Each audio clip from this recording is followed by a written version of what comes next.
Hello student, तो कैसे हैं आप सभी। आशा करते हैं कि आप अच्छे होंगे। आज के इस सेशन में हम लेके आ गए हैं क्लास 12th हिंदी बातचीत चैप्टर के सारे ऑब्जेक्टिव, जितने भी चैप्टर से ऑब्जेक्टिव बन सकते हैं, इसलिए ताकि आप अच्छे से अच्छे बेहतर मार्क्स कर सकें अपने बिहार बोर्ड में। और ये सारे क्वेश्चन बहुत इंपॉर्टेंट्स हैं।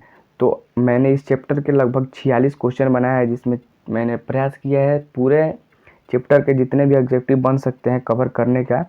और जैसा कि आप सभी यहाँ देख रहे हैं कि इस चैप्टर के 10 क्वेश्चन सीधा आपके बोर्ड एग्जाम में पूछे जाएंगे। तो ये बात बहुत सत्य भी है, क्योंकि इस चैप्टर से बहुत ज़्यादा प्रश्न पूछे जाते हैं। अगर 5 नंबर भी आपको इस चैप्टर से मिल जाता है तो बहुत ज़्यादा है।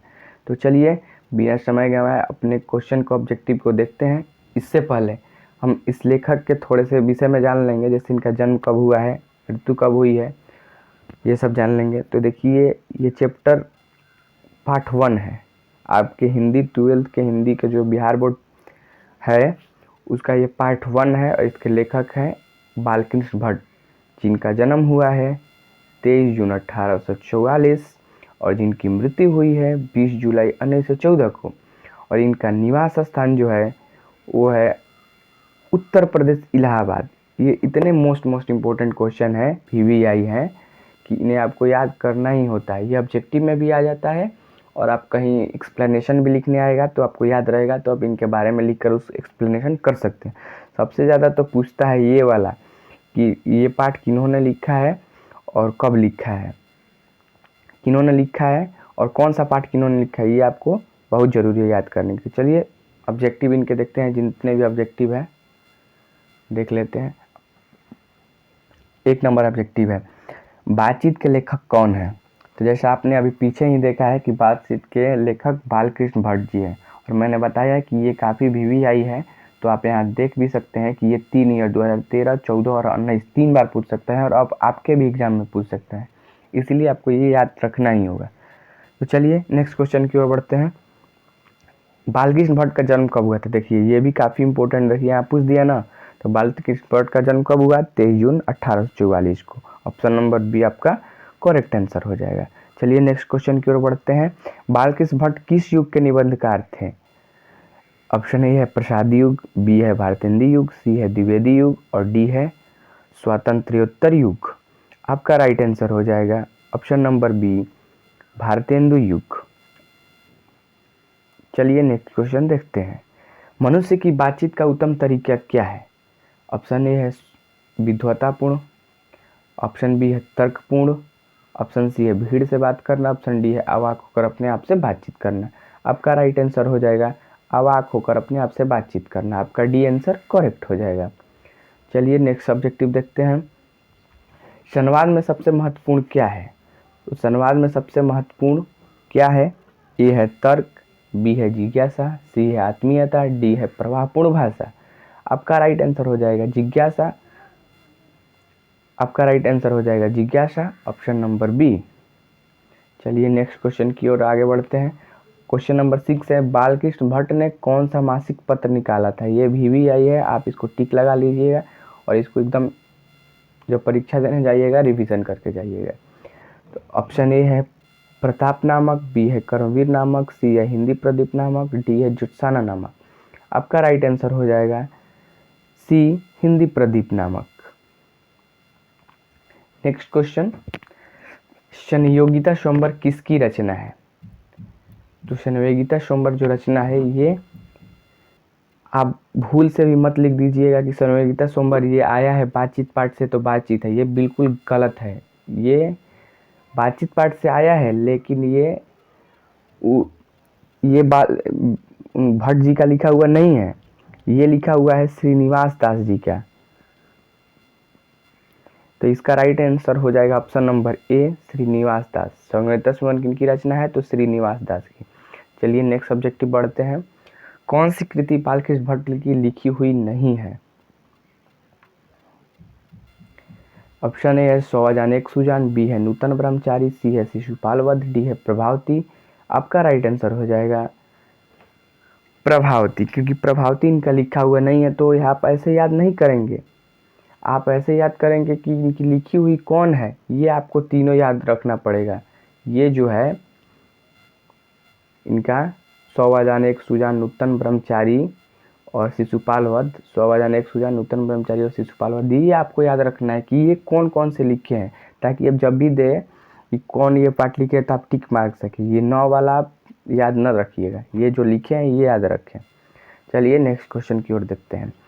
कौन सी कृति बालकृष्ण भट्ट की लिखी हुई है? देखिए आ गया, तो ये इनका ऑप्शन नंबर जो बी है, रेल का विकट खेल, राइट आंसर है, इनकी लिखी हुई कृति है। चलिए नेक्स्ट क्वेश्चन, बालकृष्ण भट्ट किस युग के साहित्यकार और निबंधकार हैं? तो ऑप्शन ए है द्विवेदी युग, बी है भारतेंदु युग, सी है प्रेमचंद्र युग, डी है छायावादी युग।